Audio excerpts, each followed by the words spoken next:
حضرت شہر بانو نے کہا بھائی عباس پانی لانے میں کامیاب نہیں ہوئے. سنو، میں یہ گمان کرتی ہوں ان لوگوں کو یہ نہیں پتا ہوگا ہمارے ساتھ اتنے چھوٹے چھوٹے بچے بھی ہیں. تم ایسا کرو، اسے گود میں لے لو اور دشمنوں کے سامنے جاؤ. کسی کو ضرور ترس آ جائے گا، وہ اس کو پانی پلا دے گا، کیونکہ یہ بچہ جب تڑپتا ہے اس کا تڑپنا مجھ سے دیکھا نہیں جاتا. امام نے فرمایا لاؤ میں تمہاری خواہش بھی پوری کر دوں. گود میں لیا، میدان کی طرف جا رہے ہیں، لوگ دیکھ رہے ہیں امام کے ہاتھ میں تلوار نہیں ہے، بچہ ہے. وہاں پہنچے اور جا کر کہا یہ کون بے زباں ہے، تمہیں کچھ خیال ہے؟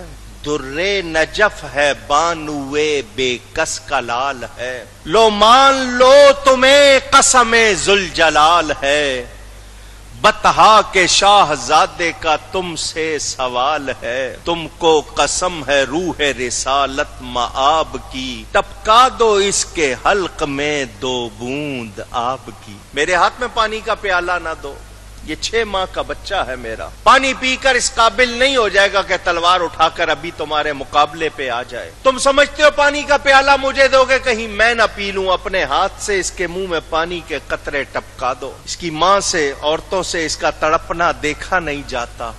ہرملا بن کاہل بدبخت نے نشانہ لگایا ہوا تھا، اس زور سے تیر چلایا، وہ تیر آ کر حضرت علی اصغر کے حلق میں پیوست ہو گیا. بچے نے ایک جھرجھری لی، امام نے تیر نکالا تو خون نکلا، آپ نے اپنی داڑھی پر لگا لیا.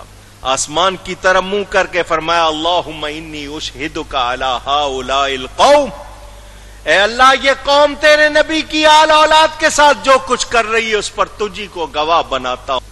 ظالموں نے پیاس بجھائی مگر پانی سے نہیں، تیر مار کر. کیا یہی انصاف ہے ایک بوند پانی کے لیے حلقے اصغر میں عدو کا تیر ہونا چاہیے؟ ظالموں نے شاید سمجھا تھا کہ وہ حضرت علی اصغر کی اس طرح شہادت کر کے کوئی کارنامہ انجام دے رہے ہیں. انہیں نہیں معلوم تاریخ کے صفحات پر یہ نقش ہو گیا کہ علی اصغر نے ثابت کر دیا میری معصومیت دیکھو، ان ظالموں کا ظلم دیکھو. بچوں پر تو کافروں کو بھی ترس آ جاتا ہے.